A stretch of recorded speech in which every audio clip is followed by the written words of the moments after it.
ସୁଦୂରରୁ ସଦର ଅପହଞ୍ଚ ଅଞ୍ଚଳର ସ୍ୱର ଉତ୍ସବ ମହୋତ୍ସବ ସଭା ସମିତି ସମାରୋହ ପ୍ରଗତି ଦୁର୍ଗତି ଏବଂ ସଂଗତିର ଅଭିବ୍ୟକ୍ତିକୁ ନେଇ ଆଞ୍ଚଳିକ ସମ୍ବାଦ ବିଭାଗ ପକ୍ଷରୁ ପ୍ରସ୍ତୁତ କରୁଛୁ ଜିଲ୍ଲା ହାଲଚାଲ। ଆଜି ଜିଲ୍ଲା ହାଲଚାଲରେ ଶୁଣନ୍ତୁ କେନ୍ଦୁଝର ଜିଲ୍ଲା ସମ୍ପର୍କରେ। ତଥ୍ୟ ଦେଇଛନ୍ତି ଆମ କେନ୍ଦୁଝର ସମ୍ବାଦଦାତା ମାନସ ରଞ୍ଜନ ତ୍ରିପାଠୀ। ଉପସ୍ଥାପନାରେ ମୁଁ ସତ୍ୟବ୍ରତ ବେହୁରା।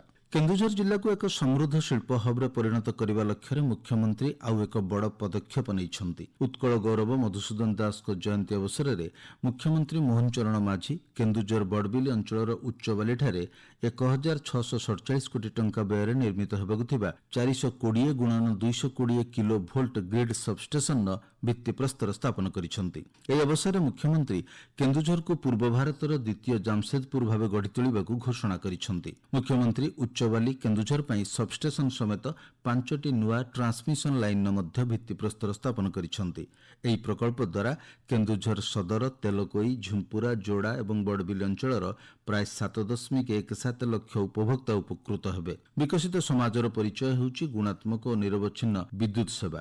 ଏଣୁ ଖଣିଜ ସମ୍ପଦରେ ଭରା କେନ୍ଦୁଝରକୁ ସୁନାର କେନ୍ଦୁଝର କରିବା ପାଇଁ ସରକାର ପ୍ରତିବଦ୍ଧ ବୋଲି ମୁଖ୍ୟମନ୍ତ୍ରୀ କହିଥିଲେ। ଗ୍ରିଡ୍ ସବ୍ଷ୍ଟେସନ ଏଠି ଶିଳାନ୍ୟାସ କରାଗଲା। ଇଏ ଆଗାମୀ ଦିନରେ କେନ୍ଦୁଝର ଜିଲ୍ଲା ଏବଂ ତା ସହିତ ସୁନ୍ଦରଗଡ଼ ଏବଂ ମୟୂରଭଞ୍ଜ ଜିଲ୍ଲାର ରାଇରଙ୍ଗପୁର ଅଞ୍ଚଳକୁ ମଧ୍ୟ ସମ୍ପୂର୍ଣ୍ଣ ଭାବରେ ଗ୍ରିଡ୍ ସବ୍ଷ୍ଟେସନ ମାଧ୍ୟମରେ ପାୱାରକୁ ମାନେ ଟ୍ରାନ୍ସମିଶନ ଲାଇନ୍ ମାଧ୍ୟମରେ ସଂଯୋଗ କରାଯାଇପାରିବ। ଏଥିପାଇଁ 1,647 କୋଟି ଟଙ୍କା ବଜେଟରେ ତାର ବ୍ୟବସ୍ଥା ମଧ୍ୟ କରାଯାଇଛି ଏବଂ ତା ସହିତ ମଧ୍ୟ 220 କେଭିର ଯେଉଁ ଆମର ସବ୍ଷ୍ଟେସନ ଗୁଡ଼ିକ ଅଛି ଯୋଡ଼ାରେ ବଡ଼ବିଲରେ ପଳାଶପଙ୍ଗାରେ ତୁରୁମୁଙ୍ଗାରେ ଏବଂ ତେଲକୁଇରେ ମଧ୍ୟ ଇଏ ସରବରାହକୁ ସମ୍ପୂର୍ଣ୍ଣ ଭାବରେ କମ୍ପ୍ଲିଟ୍ କରାଯିବ।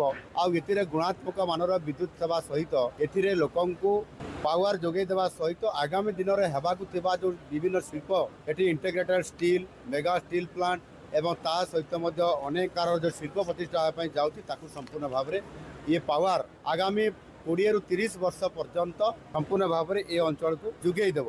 ଓଡ଼ିଆ ଜାତିର ଅସ୍ମିତା ସ୍ୱାଭିମାନ ଓ ସଂକଳ୍ପର ମୂର୍ତ୍ତିମନ୍ତ ପ୍ରତୀକ ଉତ୍କଳ ଗୌରବ ମଧୁସୂଦନ ଦାସଙ୍କ 178ତମ ଜୟନ୍ତୀ ଅବସରରେ ମୁଖ୍ୟମନ୍ତ୍ରୀ କେନ୍ଦୁଝରଠାରେ ଆୟୋଜିତ ଏକ ସ୍ୱତନ୍ତ୍ର କାର୍ଯ୍ୟକ୍ରମରେ ଯୋଗଦେଇ ମଧୁବାବୁଙ୍କ ପ୍ରତି ଶ୍ରଦ୍ଧାଞ୍ଜଳି ଅର୍ପଣ କରିଥିଲେ। ଜିଲ୍ଲାପାଳଙ୍କ କାର୍ଯ୍ୟାଳୟ ପ୍ରାଙ୍ଗଣରେ ଆୟୋଜିତ କାର୍ଯ୍ୟକ୍ରମରେ ମୁଖ୍ୟମନ୍ତ୍ରୀଙ୍କ ସମେତ ଉପମୁଖ୍ୟମନ୍ତ୍ରୀ କନକବର୍ଦ୍ଧନ ସିଂଦେଓ ସାଂସଦ ଅନନ୍ତ ନାୟକ ଜିଲ୍ଲା ଯୋଜନା କମିଟି ଅଧ୍ୟକ୍ଷ ତଥା ତେଲକୋଇ ବିଧାୟକ ଡାକ୍ତର ଫକୀରମୋହନ ନାୟକ ମଧୁବାବୁଙ୍କ ଆବକ୍ଷ ପ୍ରତିମୂର୍ତ୍ତିରେ ମାଲ୍ୟାର୍ପଣ କରିଥିଲେ। ଏହି ଅବସରରେ ମୁଖ୍ୟମନ୍ତ୍ରୀ ମଧୁବାବୁଙ୍କୁ ସ୍ୱତନ୍ତ୍ର ଓଡ଼ିଶା ଗଠନର ମୁଖ୍ୟ ସୂତ୍ରଧାର ଭାବେ ବର୍ଣ୍ଣନା କରିବା ସହ ତାଙ୍କ ଆଦର୍ଶରେ ଏକ ସମୃଦ୍ଧ ଓଡ଼ିଶା ଗଠନ ପାଇଁ ଆହ୍ୱାନ ଦେଇଥିଲେ। ମଧୁବାବୁଙ୍କ ସହ କେନ୍ଦୁଝରର ଥିବା ଆତ୍ମିକ ଓ ଐତିହାସିକ ସମ୍ପର୍କକୁ ସ୍ମରଣ କରି ମୁଖ୍ୟମନ୍ତ୍ରୀ କହିଥିଲେ, କେନ୍ଦୁଝର ପ୍ରଜା ଆନ୍ଦୋଳନ ସମୟରେ ଜଣେ ବିଚକ୍ଷଣ ଓକିଲ ଭାବେ ନ୍ୟାୟ ପ୍ରଦାନରେ ମଧୁବାବୁଙ୍କ ଭୂମିକା ଅବିସ୍ମରଣୀୟ। କେନ୍ଦୁଝରଠାରେ ଜିଲ୍ଲା ପ୍ରଶାସନ ଓ ଜିଲ୍ଲା ଶ୍ରମ ବିଭାଗ କେନ୍ଦୁଝରର ମିଳିତ ସହଭାଗିତାରେ ଜିଲ୍ଲାସ୍ତରୀୟ ଅନ୍ତର୍ଜାତୀୟ ଶ୍ରମିକ ଦିବସ ଅନୁଷ୍ଠିତ ହୋଇଯାଇଛି। କାର୍ଯ୍ୟକ୍ରମରେ ସାଂସଦ ଅନନ୍ତ ନାୟକ ମୁଖ୍ୟ ଅତିଥି ଭାବରେ ଯୋଗଦେଇ ବିଭିନ୍ନ ଶ୍ରମ ଆଇନର କାର୍ଯ୍ୟକାରିତା ଓ ମଙ୍ଗଳକାରୀ ଯୋଜନା ସମ୍ବନ୍ଧରେ